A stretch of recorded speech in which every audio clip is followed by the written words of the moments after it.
bed for these things. No, but the she Okay, left is she's gorgeous. we are recording. We are The recording. call is Well, recording. good morning again, everyone. Welcome to Hire a Moment Mastermind. I'm Shira Lotzar. This is joined by Vern Schellinger as well. Sorry, his name is says me because he's using my account while I prepare for this retirement ceremony. I'll be bouncing off at about 10 of 10. So with that, I know a couple of folks are new, but what we do here is we are an open Q&A for all job seekers to answer any questions that you may have regarding your search, resumes, networking, interviews, salary, you name it. We are happy to help. I'm a recruiter and a career coach. Vern is a former HR executive and a career coach. We are usually joined by Alki Thompson, who hasn't been able to be with us for the last month or so. Hopefully he will join us again next month. So with that, who would like to kick us off with a search question?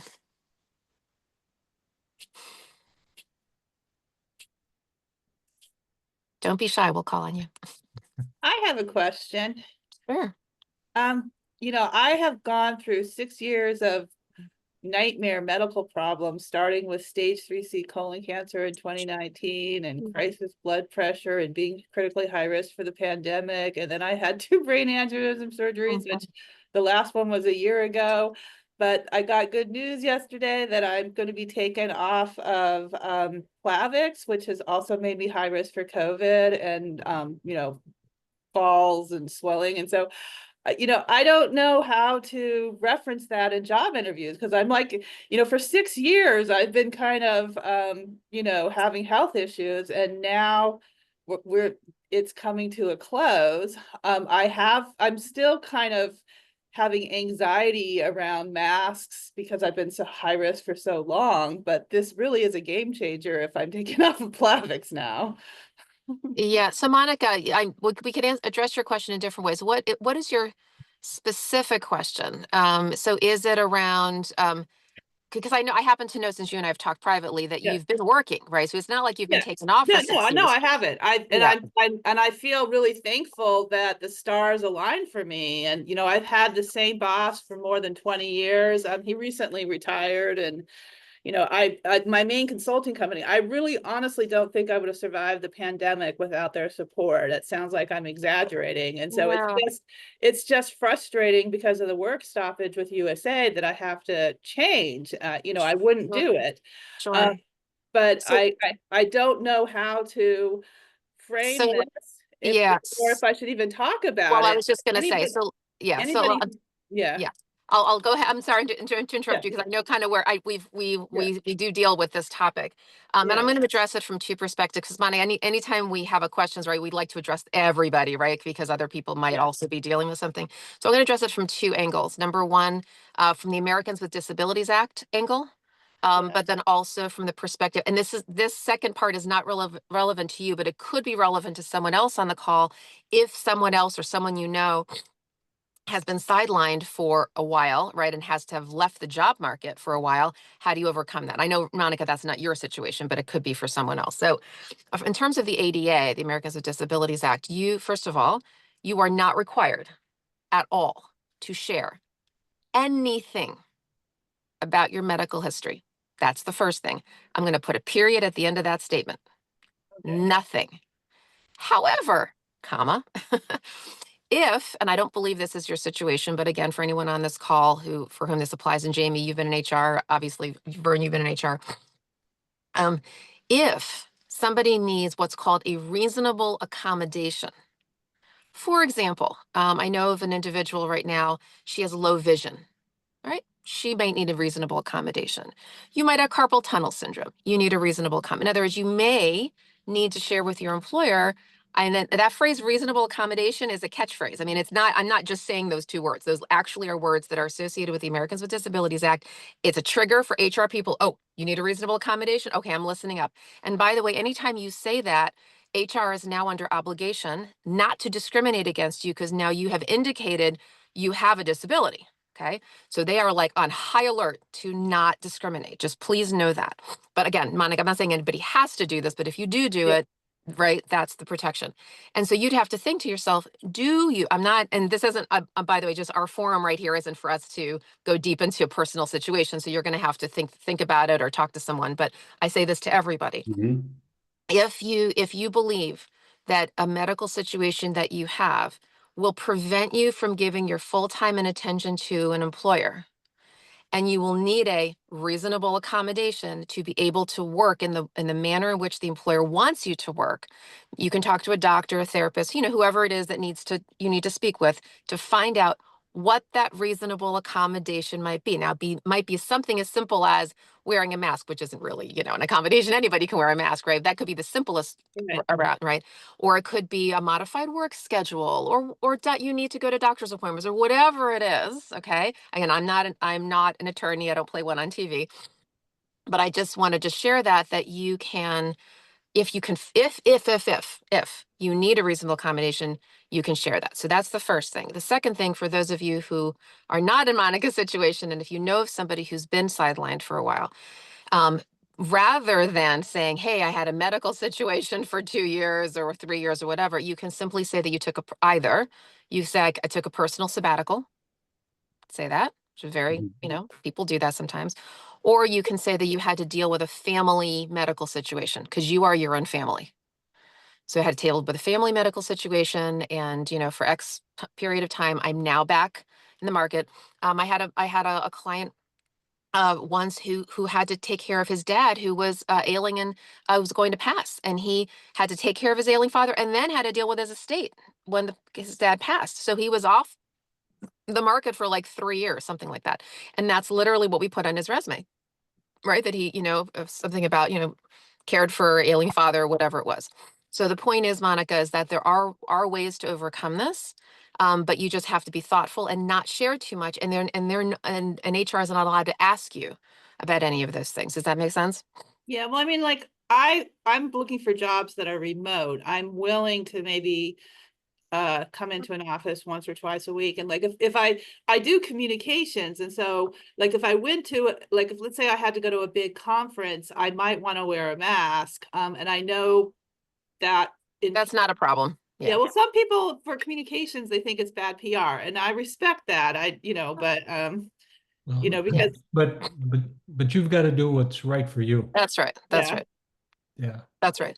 Yeah, you just work around it. I mean, look, during the pandemic, most people were wearing masks and people worked around it, right? If they had to do public speaking, when they were 6 feet away, they would take it off. But you can just let people know, look, I do feel that I need to wear a mask, for health reasons. And that's fine, because there's some people who still do that. Yeah. Yeah. So anyway, hope that helps, Monica. Yeah, well, this is like a new window, because like I've, being high risk has been part of my identity for a long time now. And now I'm not going to be taking Plavix, and it's 5 years out from the chemo. And yeah, you need to talk to your doctor about what's appropriate. So but thank you for chiming in, Monica. We appreciate it. That's an important topic. All right. Who else has a question we can address?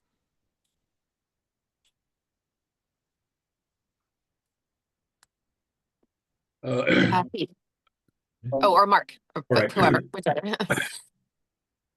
I had the impression after the last one of these sessions that in all cases one needed to develop a personal brand and market with that, even if you're not looking to, say, establish a separate business of your own, but rather work for somebody else's business or government or whatever. Right. That in all cases a personal brand was the best way to market oneself. Mm-hmm. Yeah, and so when we talk about a personal branding, that means a lot of different things. That's a whole presentation unto itself. But what I will share is that, and some of you might have heard me talk about this before. I have this because I do branding, right, in my coaching work, for resumes and LinkedIn and such, and I have this concept that I call the difference, and this is important for everybody. And by the way, for those of you who, and I know even with Monica here, for folks who are in the part of the federal disruption, this is going to be especially important for all of you, but it's important for everybody. And it's the distinction between what I call your lane versus your community. I know people have heard me say this before, but I'm going to really get into it for a sec. Your lane versus your community. Your lane is what you do. Your community is who you do it for. So your lane is your profession. So your profession is marketing, accounting, human resources, project management, so forth and so on. Your community would be the industry, mission, or sector that you serve. Now, that could be broad, government, nonprofit, for profit, but usually it's much more specific than that. It's environmental nonprofits, it's commercial real estate, it's financial services, it's federal DoD contracting. You know what I'm saying? Mhm. So I say that because employers think about you that way. They don't just think about you as just a person. They think about you in terms of the skills that you bring that are relevant to the profession and the industry that you have come from that says you have the understanding of the business challenges that that employer is facing. So for example, I am, Lord willing, about to start an executive search if I get chosen to do it. And in that executive search, I've been told already that they are looking for someone who is going to be an association executive, who also has government relations experience, who also understands the packaging industry. Mhm. Okay. Talk about a unicorn, right? Now, I know those people exist. I actually placed one once, but my point is that it's a niche thing. The employer is saying, as all employers do, Vern and Jamie, I know you know this in HR, employers are risk averse. We say this all the time on this call. Employers are risk averse. They want the purple squirrel. They want the unicorn. Your brand needs to speak to your lane in your community, who you serve, how you serve, such that an employer understands, oh, Mark's our guy for this. Mhm. Now, your resume, your LinkedIn kind of has to have a nice broad brand, a brand that is what I call broadly narrow, meaning it's got some definition to it. So, for example, I know Mark, you're in so you're an attorney, been in the banking world, right? Lane, attorney, banking, community. Okay. So you can have a LinkedIn profile that speaks to your lane and community. By the way, not everybody has a community. Some people are just lane people. You might be cross-sectoral. You might be a marketer who does for-profit, nonprofit. That's fine. But most people have a community. And so your job is to say in LinkedIn first, hey, world, I am in this space. I call it broadly narrow. It's narrow in that it has a definition, but it's broad in that it has some elasticity. Mhm. So it might be a certain, you might be flexible within the financial services community, or you might be flexible in terms of the kind of attorney role, but it still has some definition and people can kind of label you, if you will. That's one of the main things that you can do, anybody on this call, and especially for the folks who've been disrupted, especially for the folks who have been, like for example, Monica's case, with USAID and that kind of thing, shifting from federal government to private sector. And not only that, for the folks who are shifting from international work to domestic work, it's going to be very, very important to focus on a lane that is transferable. So right now, yesterday I talked to this a Monica type of person, who's from, she's been in an international NGO, health oriented, right? Population health. And I said, you're going to need to really look at what are the domestically transferable skills. Now, when I say transferable skills, I'm not talking about your behavioral skills. I'm not talking about your ability to be strategic or organized or problem solver. That is not what employers look at when they look at transferable skills. Please hear that. That's not what they're talking about. They're talking about your hard skills, your functional skills, the things you do, right? Especially as it relates to your lane or to your community. So if you can figure out what are the problems if you're trying to do a career shift, the problems that employer or that sector has that you know how to solve, that's how you want to brand yourself, that you're the person who can solve these kinds of problems with these kinds of skills, right? Hard skills, functional skills, things you actually do. That's going to make you a lot more marketable. And I know I'm talking very generically here. Everybody's got a specific situation, but I would say in general, that's how you kind of focus your branding. Does that help, Mark? Yes, thank you very much. Okay. Yeah, you're welcome. Andrew, you got Okay. your hand up? All right, yeah, how do I find companies that need people to work in Ukraine? There's going to be some deals signed today between Trump and Zelensky for U.S. companies to be sent to Ukraine to rebuild. Wow, How do I find out what companies those are? that's a little bit above my pay grade. Anybody on the call have an idea? Hmm. Yeah. Well, That's usually that would be a USAID. I mean, USAID has all these IDIQs. Ukraine is a little, I don't know what word, it's not covert, but it's more hush hush, but you know, that's how it's usually done, and it's transparent. There's IDIQs, they issue task orders, and then you go out and do it. And so what's happening now is uh I don't quite understand it. Like the company that I was working for did monitoring, evaluation, and learning, including in Ukraine. And so you know, they are going out of business. And so like who is going to do that work is unknown, especially if people are concerned about fraud, waste, and abuse. If you eliminate monitoring and evaluation, you make fraud easier. But anyway, I probably shouldn't be getting political. So, but yeah, that's normally how it works, is whoever has the IDIQ gets the task order. Because you bid on the IDIQ first, you're pre-cleared, and then there's maybe 5 firms that compete on the task order. so Andrew and Monica, or maybe you could even chat offline, because it sounds like, Monica, you might have some ideas for Andrew, maybe who he could connect with. I'm not saying you know what the companies are, but maybe there could be some connections. So maybe if the two of you want to exchange emails in the chat, that could be great. And just so you know, I had mentioned that Monica knows about this, and so does Vern. And I haven't officially launched this, but it is my intention to start a parallel group to this one. And I'm probably going to start it in April, I believe, and it's specifically going to be for this part of the workforce: federal employees, NGOs, government contractors, anybody that's been affected by this disruption. It'll be a parallel group. It's going to be called Higher Vision, HIRE, and the tagline is going to be Hope Above the Clouds, because I believe we need to go above the storm clouds to see where the air is clear and get the Lord's perspective on this. So it'll be a very similar group, but it's probably gonna be a whole lot larger than this, as you might imagine. And it'll be this kind of thing, right? We'll talk about, resources and how people can shift, and, we'll have networking, that kind of thing. It'll probably be on a weekly basis, Mondays from 5 to 6. I don't know, again, exactly the date it'll start, but just I'll certainly mention it on this call so that you can, share it with colleagues. So Yeah. just One stay tuned. one more thing about Andrew's question, and most of you know that if you've been on this call, Sharon and I talk about networking a lot. And one of the outcomes from having a really broad, diverse network is somebody somewhere knows who those companies That's are. right. That's right. That's exactly right. So, Yep.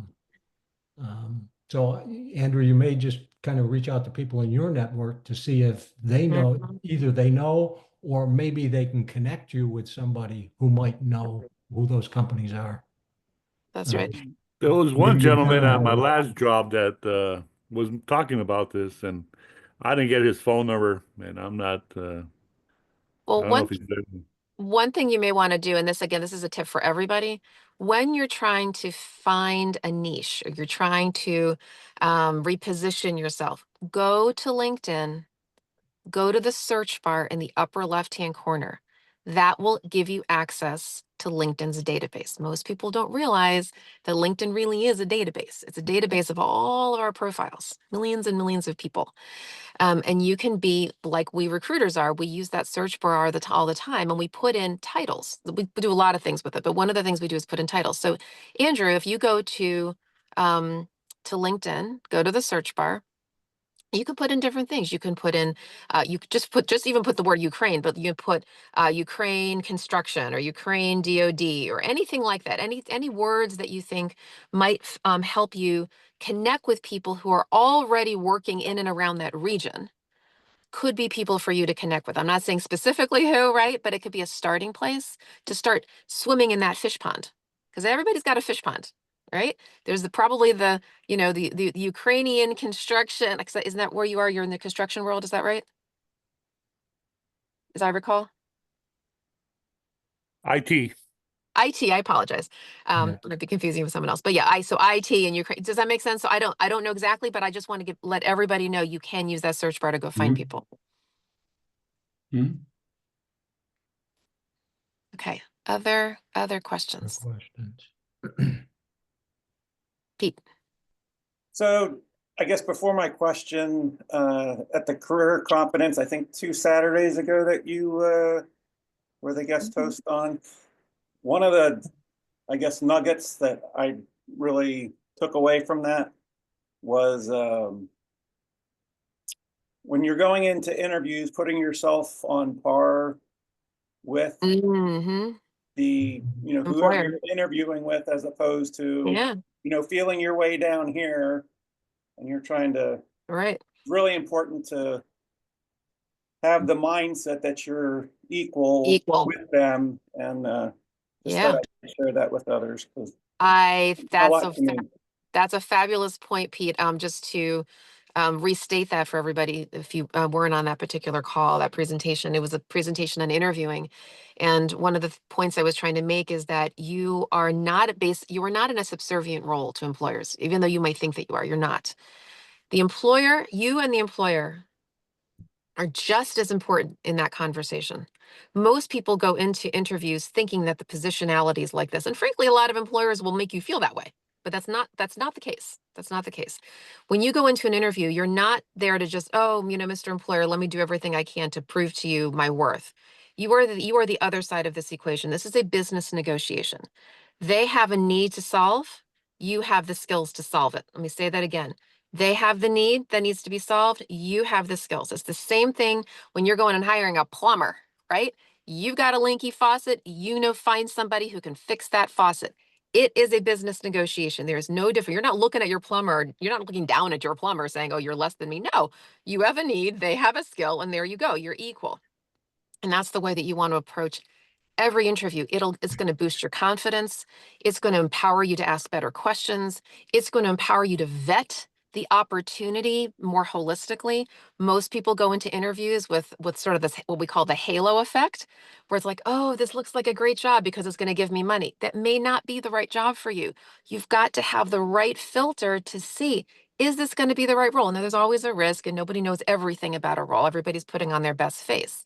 But still, if you have the veil taken off and you're like, you can see this job with clear eyes and not a halo effect, you can say, oh, what is the culture really? What is the scope of this role? What is my boss's personality? What about the work-life balance? All the things that are important to you, you can now use a better filter to really see, is this the right opportunity? Just like they're using the same filters to see if you're the right person. Employers are doing this all the time. They're vetting your skills, they're vetting your personality, compensation, remote work, culture fit with the department, with the boss. I mean, a million things. You've got a million things too. You both have to come at this very, very equal, from an equal perspective. So please, please, please just lift your mindset and say, I'm the other side of this equation. You might even want to physically do that before, like literally, before you go into an interview. Say, I am the other side of this equation. I'm not more important or less important. We are the same. And we're coming in this to help each other. And it's not just to help each other, you're helping your constituents. You go into a company, you go into a nonprofit, you go into wherever, you're serving somebody. They are, and you are. So you want to keep mission in mind. Why are we doing this? It's not just about your career, your level and the money and all these things. You're here to serve, and so are they. How can you serve together? That's the point. So that's my little speech. It's as much about you as it is the employer. Can you 100%. make the best decision for you and your family That's right. and your career?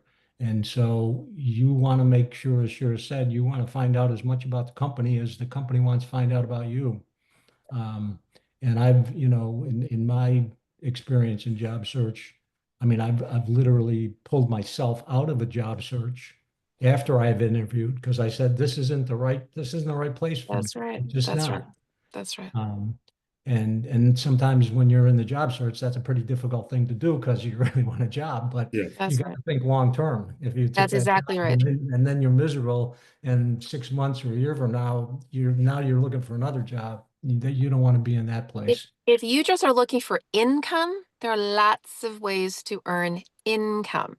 You can do some gig work. You could literally go right now out of your house, talk to your neighbors, talk to your friends, talk to your colleagues and say, you know what? I've got some skills. I can do some event planning. I can do some bookkeeping. I can do some writing, whatever it is, whatever your skills are. Sometimes it's a hobby. that could be turned into, that can be monetized. And you can do that in the short term while you're looking for the right W-2 opportunity. So many people need outsourced support. So many companies need a quote, an extra pair of hands, not a full-time person, but they need a little part-time help, or they need a little project support or whatever. Think creatively. Talk to people that you know and say, hey, do you know of somebody who could benefit from my skills, which are ABC? You're in IT. You can go do a little help desk work. Now, find somebody like Pete or Andrew. Maybe that's not your level, right? Because maybe you're at a leader level, but you still have skills. You still have skills that could lend a hand to somebody and earn a couple dollars, right? Get that gas money, pay that mortgage, do those things at the same time that you're looking for the long-term fit. That make sense? And one of the other dynamics about interviewing is, unfortunately, not everybody is a really good interviewer. Right. That's right. And so you may run into the situations where, you know, it'll feel awkward because the other person they're just not a good interviewer. And you've got, and then it's all the more important that you're asking questions to Right find out questions. about the job, you know, just so you can make the best decision. Mhm. I once had an interview with a very senior person in the organization who spent the first 5 or 10 minutes in the interview lamenting that the person who was in this role is retiring and how much everybody loved him and how, you know, how much they're going to miss him. And I'm sitting there going, and so I asked the question, I said, well, what can you tell me about what did Howard do that made everybody love him? Okay. Because if he could tell me those things, Mhm. I could respond. But if I could have sat, I didn't know how long I was going to sit there before he asked me a question. So Yeah, sometimes you need to not take control necessarily, but maybe take the reins a little bit in the interview. Because to Vern's point, most people don't know how to interview. Even HR people oftentimes don't know how to interview. And there are questions that you need to get answered. And so you want to make sure that you're doing what I call a game of ping pong or tennis rather than racquetball.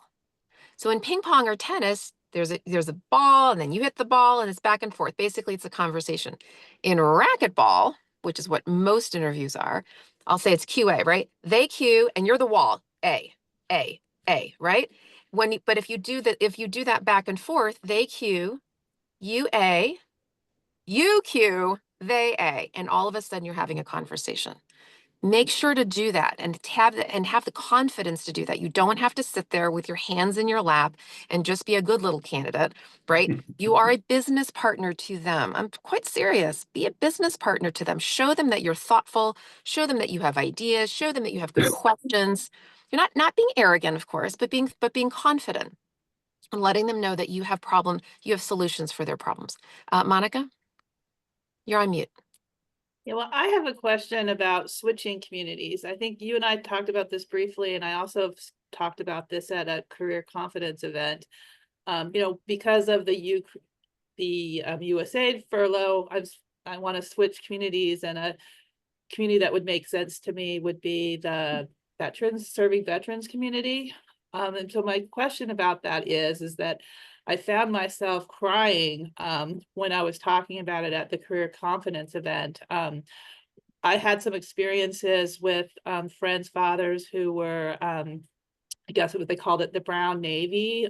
They came back from Vietnam messed up. I'm going to get emotional about it now, but it was traumatic for me. And earlier in my life, I probably wanted to just flee from the whole thing and didn't want to deal with it. And so I'm at this point in my life where I feel called with, the way USAID has fallen apart and the situation in Afghanistan, but it is highly emotional for me. And it was traumatic. I wrote a paper at the Inter-American Defense College about it, which they loved, but and so I could give them my paper, they could read about it, but I literally cannot talk about those experiences without crying. I've been told that childhood trauma is stored as like raw sorrow in your amygdala and limbic system, and it's not processed like adult trauma. but it really is difficult for me to talk about. So Monica, I'm gonna broaden what you're sharing, this very important topic you're bringing up, and that has to do with when you are changing a commute into a new community. This is not a new lane, a new community. A lot of people want to change into that community because they're passionate about that community for whatever reason. So Monica, in your case, it's a veterans, but it could be you're passionate about the environment, you're passionate about children, whatever the community is. One of the things that you can do, there's two major things you can do. Number one is retool your LinkedIn profile, the about section of your LinkedIn profile, and maybe even the headline underneath your name that addresses the fact that you have a passion for this thing, right? So you are, passionate about veterans, or you are, an environmental aficionado, or whatever it is. And then in your about section, you speak to what makes you passionate about that topic. Maybe it's the personal experience. Maybe you want to care for this or that issue, and you speak to the problems that you want to help people solve. That's the first thing, is really think about how do you lean into your LinkedIn. And the second thing is go dive into that community. So there are every sector, every issue has a fish pond, right? People who regularly get together, whether they're part of an association, they're part of a meetup group, they're part of a nonprofit group. For example, there's a group called We See, I think it stands for like Women in Conservation, Energy, Environment, that kind of thing. That's a very specific group for women who want to be involved in environmental issues. There are a million groups like that, right? Groups where there are people who are passionate about an issue. They get together on a regular basis, formally or informally. You can go research, talk to your friends. Say, Monica, you can say to people, hey, other folks, funny, I'm sitting here in the parking lot of Fort Meade saying this to you with military people walking behind me. But you can say to folks in that world, in that military world, veterans world, hey, what kind of veterans groups can I join? Can I be a part of? Can I talk to people who are in that world? When you start to swim with the goldfish, if you will, who are part of that pond, all of a sudden they see you as another goldfish, because they see you as someone who's aligned with their issue, especially if there's emotion around it. In particular, they're going to trust you, Monica. They're going to say, oh, wow, she really cares about us. And then maybe, just maybe starts with a volunteer opportunity. Maybe that turns into some part-time work or some full-time work. You never know. But when you have a heart for something, people feel that. They're like, oh, she's one of us. Whoever the us is, they're going to say she's one of us. Does that make sense? Yeah, well, I mean, I sort of been roped into that my whole life. I mean, there was an incident, which I probably can't go into, where I turned out I was living across the street from a special forces base, but I was friends with all these guys, not really aware that they were special forces. But then when I did some consulting with an outfit called Wikistrat and connected with Special Forces again, and then they had me on Special Forces Twitter. I was talking to these guys, including about PTSD, but most of them were anonymous, and I do know who some are, but it's awkward because I don't want to capitalize on friendships to get a job, but I think. Wait, hold on, Monica. By the way, I do have to leave in a second because for those of you who don't know, I'm about to go into a retirement ceremony. That's why I'm only on here for a little bit. Let me just leave with this one thing, Monica, and this is for everybody. Okay, I never want you to think about this idea of capitalizing on relationships. Oh no. Oh no. You are here to be a blessing to people through your work.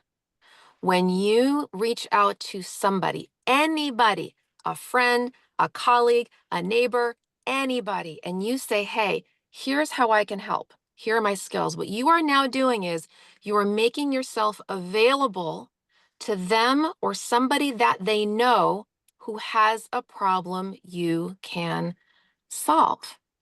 So it could be anything. Go back to the plumber situation. If I need a plumber, who am I going to go to? I'm not just going to go to Yelp. I'm going to go to my next door neighbors and I'm going to say, who's a good plumber in your network. Now, if that plumber's been networking, now with my neighbor can now help me solve a problem by referring me a good person. So Monica, please take that out of your mindset. You're not capitalizing, you're not taking advantage of anybody. Oh no, it's not about you. It's about the person who has the problem that you can solve. You need to let the world know. And I'm going to say one last thing and I'm jumping off. I've shared this before. So as you probably know, I'm in business for myself. I do recruiting and coaching and all these different things. I have a lot of lanes to my highway. I don't normally tell people that because I'm not going to sit on a call and say, oh, these are all the 17 things that I do. But there was this one time and I learned my lesson. And I was talking with a colleague, a client. His name is David. He was a COO. And I had done one particular thing for his company. I did something called outplacement, which means I was a career, I still am, a career coach for the people that they have to downsize. David didn't know that I did anything else until one day we were talking on the phone and he was talking about some of his staffing challenges. And I said to him, oh, David, you have blah, blah, blah problem.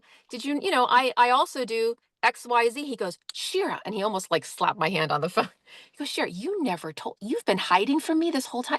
You didn't tell me that you're a recruiter and an executive coach and a blah, blah, blah. Do you mean I could have been working with you this whole time and you could have been solving my staffing challenges? He was like almost, right? I mean, joking, but he almost slapped my hand, right? I said, oh my gosh, because I didn't want to oversell myself. But meanwhile, I was denying him the opportunity to have me solve his problems.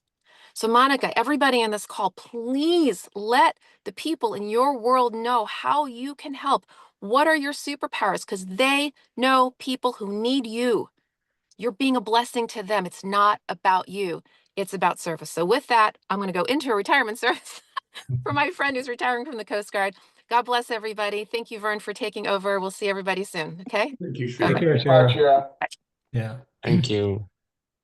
Monica, let me tag on to what Shira said and say it in a little bit different way. And many of you may have already heard me talk about this on previous calls. What I do with Contacts Count is work with people to build what we call trust-based, mutually beneficial relationships through using skills and behaviors that are essentially networking.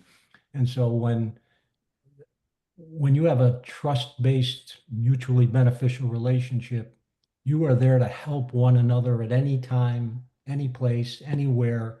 They're the type of people that you would call up at midnight and, if you were really having a problem, they would be there to help you, and vice versa. So you're not capitalizing on each other's, you're simply building a relationship that's such that I'll help you whenever you need help, if I can, and you will help me. And that's the type of relationship that really has a great impact on both your professional and your personal life. So keep that in mind, and that's such a critical skill, as you all know, in the job search. The more people you know, the greater likelihood somebody might tell you about a job that you didn't even know existed. So. Yeah, well, because I want to switch to serving veterans, I have reached out to some of the military people that I went to school with. I have a Facebook account that goes by Monica White, which is very anonymous, not Monica Jeremy. And so it's, some of the guys I went to school with, are high-ranking military officers still, which is, amazing since, it's up or out. And so, I reached out and told them, that I was out of work and, that I'm actually Monica Jeremy. And so like on Facebook, I could be, working at Walmart as far as anyone knows, but, so I think they were a bit surprised because, I don't post on my Facebook that, I'm doing international work at all. Yeah. Okay. Yeah. I mean, even using the wrong name. Yeah. Okay. Other questions?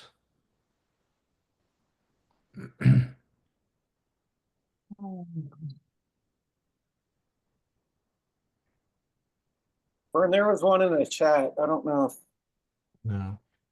Hillary's still on or not. Mhm. She had early on had asked, what are some ways I can leverage ChatGPT to aid me in my job search? I guess maybe she dropped. Yeah. Um, well, I am not an expert in a lot of AI, and so anyone else on the call who is, certainly you can chime in. Now, I have used it. I've used different versions of it. In the job search, um, and this is off the top of my head, what are the key skills? Look at a job description. What are the key skills that are in that job description? Um, Put a prompt in whatever AI platform you're using around. Tell me more about these skills and why they're important, and what are some of the outcomes that should come from these skills. That might give you some information about how to prepare for the interview questions you might get. Now that I'm just talking off the top of my head, but um, anybody else who's got more experience in AI, if that sounds right, chime in here. So, I'm a professional writer, but I use ChatGPT all the time. I have the paid version because with my main consulting client, we were banned, I don't know, for security reasons from using the free one, but I love it. I mean, it yeah, improves my writing very fast. You can say, rewrite this text with a marketing tone or with a legal tone or in a confrontational way, and it does an outstanding job. The only caveat is it sometimes introduces errors, so you have to yeah, read you what gotta watch. Yeah, yeah, what it writes, and you have to know what you're talking about, because like on marketing issues you can say, okay, there's something called reflexive control, which is a propaganda technique but you can say, okay, fill this in per reflexive control, and maybe it will do it incorrectly, and so you have to know what you're talking about. yeah. Another, while you're talking, Monica, another, you write a cover letter to for a job. You can put you can say Chat GPT or whatever. Take a look at this, and how would you improve this cover letter? How would Right. you rewrite this cover letter? And it won't make, at least in my experience, it won't make major differences, but the changes that it makes usually are better than what I've written. So Yeah, and you can just do it so much faster. I mean, it's a yeah, productivity tool. I feel, I'm a good writer. I'm confident in my writing, but I just feel it makes it faster, and if you're like, USAID work, you don't want to take money from starving children, you want to do it fast. And so I find it very beneficial. yeah.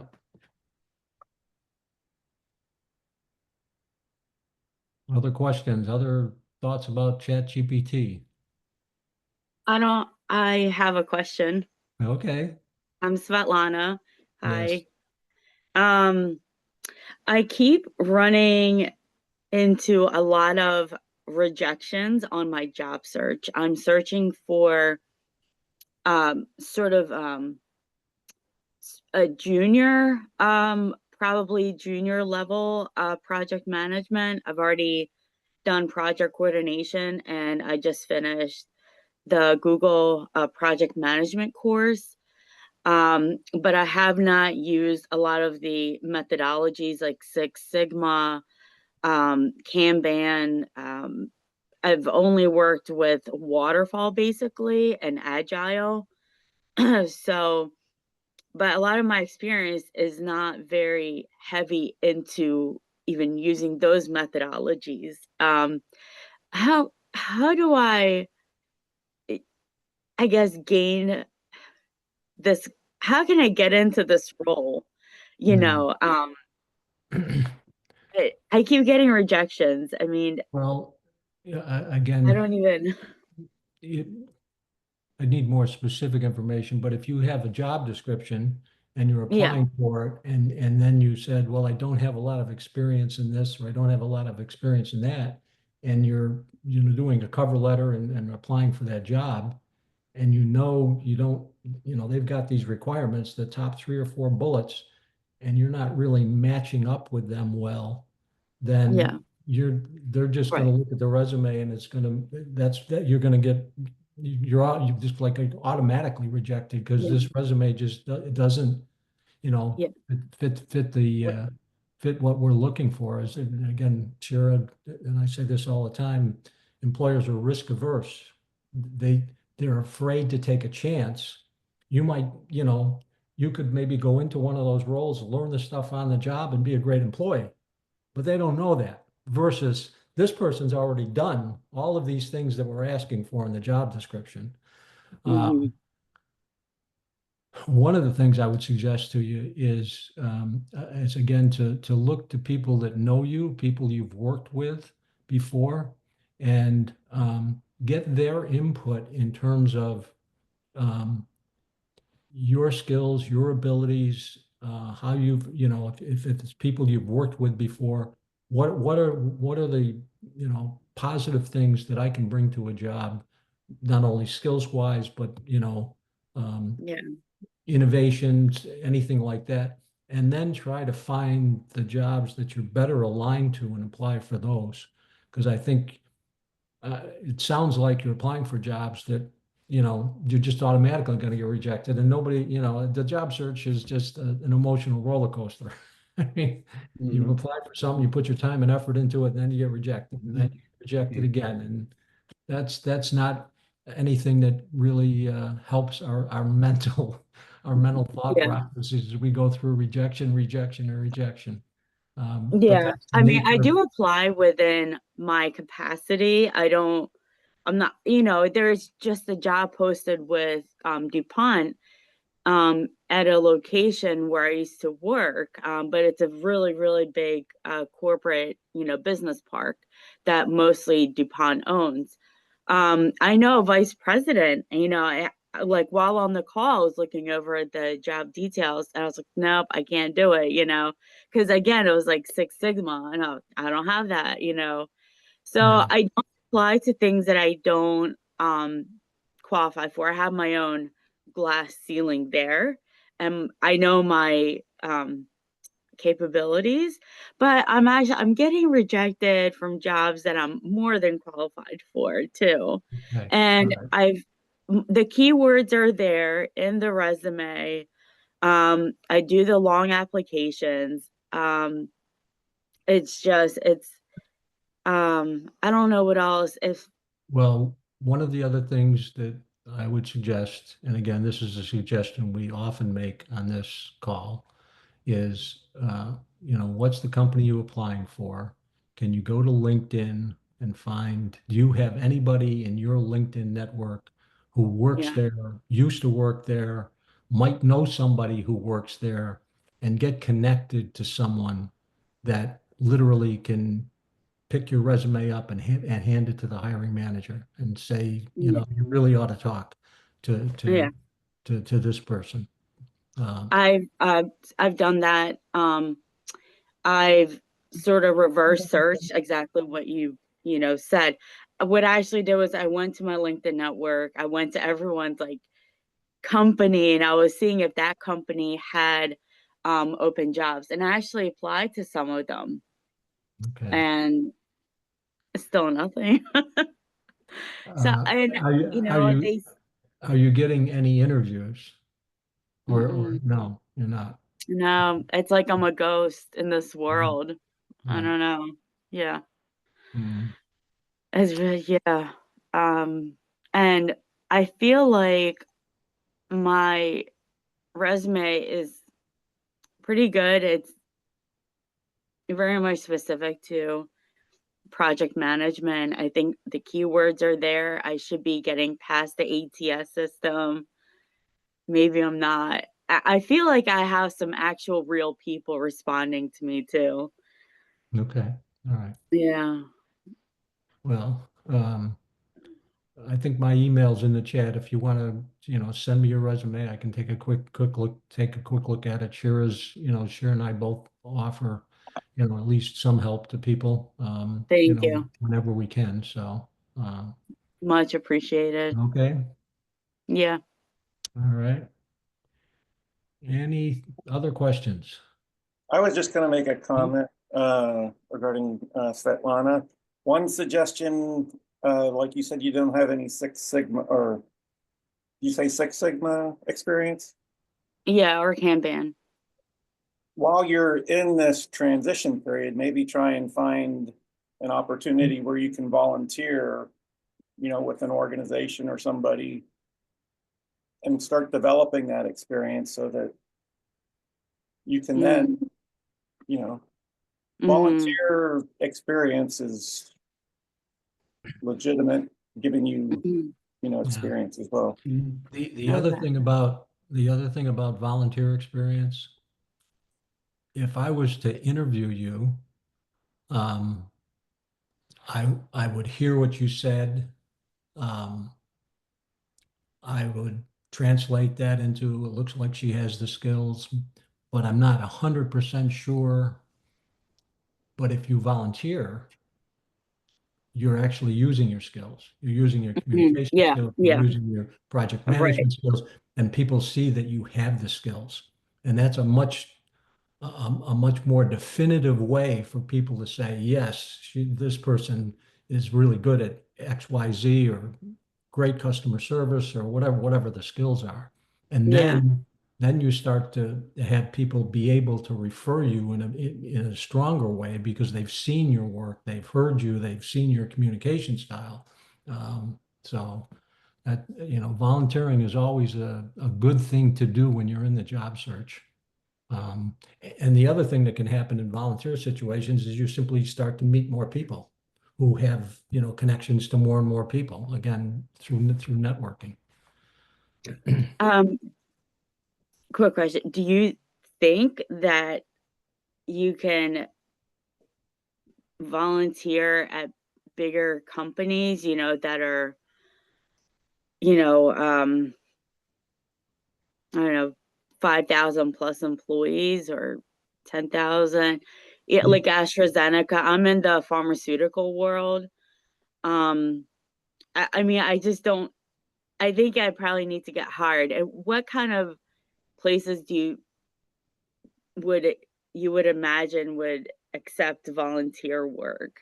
I mean, I was like thinking I'm a secretary for my neighborhood. So like maybe there is an opportunity for me to, try a Kanban method out, any kind of methodology. But I can't think of anything. Yeah. Well, Yeah. one of the things with the very large organizations is if they have any kind of foundation or any cause that they support, they always have events, for those types of things. And they may look for volunteers to help them run those events.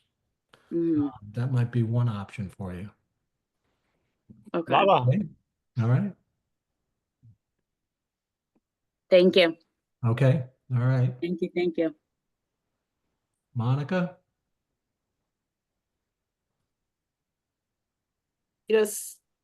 If I were to get an interview with an organization serving veterans, I have a question about volunteer issues. I have periodically volunteered to help veterans. Like I had a dog that had a canine good citizen, so I used to go to the VA home and bring my dog. And then when I was younger, I used to swing dance a lot. And we used to go swing dance at the veterans home. I was younger, and we wore short skirts, but with shorts underneath. The skirts flew up, and the veterans like that. But I don't think that comes across right in an interview. No, no. Yeah. All right. Andrew? You got it. yeah, this is for Svetlana. A lot of hospitals need volunteers. You can go to the hospital and see what they have. Yeah. Okay. Yep. Yeah. Thank you. I'd probably do something else, maybe like something. I'm not good at medical stuff. Well, Honestly. Like, it's not so much doing medical, but again, they may yeah. have projects that they're Yeah, trying yeah, to yeah. manage. Okay. Yeah. And Yeah. so at least go there and find out what the volunteer opportunities are, right? Yeah. Take some positive step in the right direction. Maybe it's a dead end. then you look someplace else. for the Right. following I'm like a SPCA kind of girl. Maybe I'll try there first. time. Okay. But my question was though, I assume you should leave out unprofessional type volunteer work in an interview. Yeah, I volunteered swing dancing. That sounds weird, right? So Yeah. get it. Yeah. You'll miss out.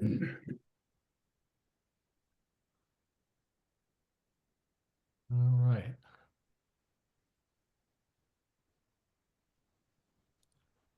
Allison, you had a question in the chat. Isn't it better call or just go in person to ask for a job if nobody replied to your application? Can you say a little bit more about that? Um, well, I forget the name of Steblana. She was saying that nobody has called her when she applied for jobs. And maybe, or this is something that I think, that sometimes companies, when you go in person and they actually see you, maybe they connect with you, they like the way you are, and maybe you have more chances to get higher rather than another person that they don't know and they just send a paper, a resume. Yeah. I don't know. That was my Yeah. question. Yeah. Yeah, I do some landlording on the side. And I will say that is true. When someone sends me a more personal message, sort of like a cover letter, for their interest in my rental space, I definitely give them more of my attention and I'll respond to them much faster than someone blindly applying and just saying, I'm interested in this place, you know? So, yeah, Well, definitely. Yeah. yeah, I'll give you a somewhat different perspective on this. Mhm. Having been in HR for a long time, and in today's world, it's even kind of a worse situation. So if if a job is posted on the internet right now, companies, organizations are getting 1,000, 2,000 resumes within 24 hours. So again, if you're one of 2,000, Yeah. just the Odds are odds not of great. just the odds of getting the interview are stacked against you. And they literally don't have time to send you a nice letter and say, we've reviewed your, your resume and unfortunately you're not quite qualified for this job. You're just not going to get those messages. They just don't Yeah. have time to do them. And so I don't think, you can attempt to go to a company, but if they've already, processed you through some people may see that as wasting their time. Mm-hmm.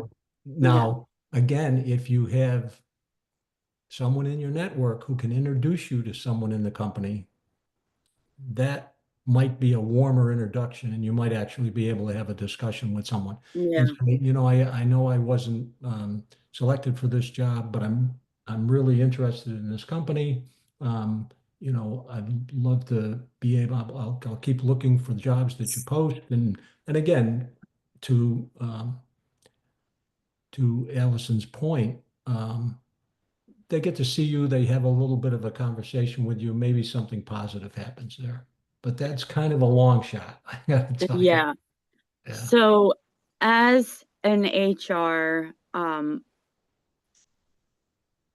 and well, as being a person in that role, would you sort of look at that as an attempt in a good at that attempt in a good way, or what is she doing not going through the proper channels to um have a proper meeting with me, would that Yeah. be an egotistical move on someone's part?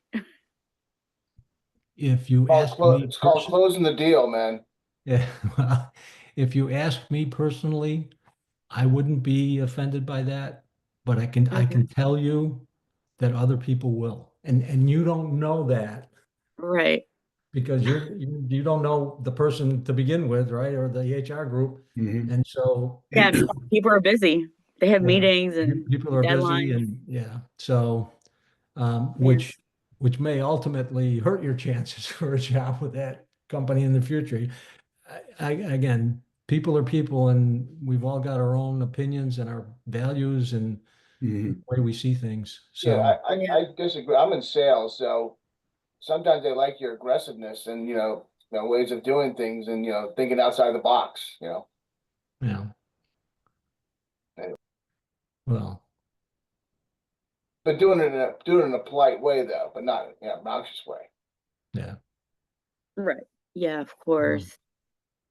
Sometimes you Okay. just need to be bold and do something to kind of stand out and separate yourself from everybody else that just does the generic Yeah.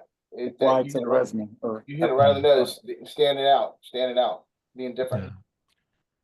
Yeah. Well, and the best way to stand out in any job situation is to make sure that, your resume aligns with, the more your resume aligns with exactly what they're looking for, the greater opportunity that you'll have to A, get the interview, and then B, convince them that you're the best candidate. So Yeah. I mean, but without just rewording exactly what they said, in the job description, how do I exactly align, without being a copycat, because I want to show what I've actually done in the past, and I think what I've done in the past mostly probably aligns with most jobs I'm looking for, yeah. Typical project management work, Yeah. initiation, planning, execution, closeout, everything in between, running the meetings, the meeting notes, and vendor management, stakeholder engagement, all that, and there's Well, only so many ways you can tailor a resume. well, in tailoring your resume, is your resume communicating, pick any one of those things that you mentioned, is your resume communicating to someone the results you achieved, the outcomes that you, No, huh? it's not. No, off the top of my head, I know I have not put any defining numbers into my resume because I don't have them. I never wrote them down, and Okay. so I Well, don't have like I that. said, send me a copy of your resume. Yeah. That's what, I'll look at it. There are ways to, um, as opposed to having hard numbers. Mm-hmm. Um, if in your heart of hearts, you honestly believe that, as a result of this, you improved customer satisfaction without being any more specific than that, then you can say improved customer satisfaction. Yeah. But you got to be prepared in the interview. If I'm reading your resume, tell me a little bit more about how you Yeah. improve customer satisfaction. There's got to be Yeah. something there for you to say. Um, Yeah. Okay. Yes, Pete. I was just gonna comment, it kind of ties in with the AI as well, I guess. I don't know, if you have star stories that if you do go to an interview, if you're ready to, uh, speak or Yeah. use those star stories. The other thing is, are the star stories just up here, or do you actually have them written out? One thing that I just started doing was, I had like notes of kind of just like bulleted items that I wanted to talk to you regarding my stories. But I'm working on writing them out more into like formal, star stories. And then when I find an interview or find a job that I want to apply to, provide the AI tool those star stories as well and say, based on this interview or based on this job posting, what help write a resume, using these star stories. And Yeah. I guess we'll see how that goes. I don't have all my star stories in there, but that's the approach that I'm starting to take, which I'm hoping will help target or provide a more, targeted resume to that specific job posting. And Yeah, it's save actually a good idea. Yeah. Yeah. Yeah, I think so. Okay. Any last questions? Because I've got a call at 10:30, so I'm gonna have to end the call. Any last questions? If not, Thanks, Vernon. yeah, Thank you, Vern. you're welcome all. We'll Appreciate see you your on the, Yeah, thank on you the very much. 14th. Thank Have a you good all so weekend, much. all. All right. Thank Take you. care, everybody. All right. Thank Care. you. Bye. Have a good weekend. Thank you.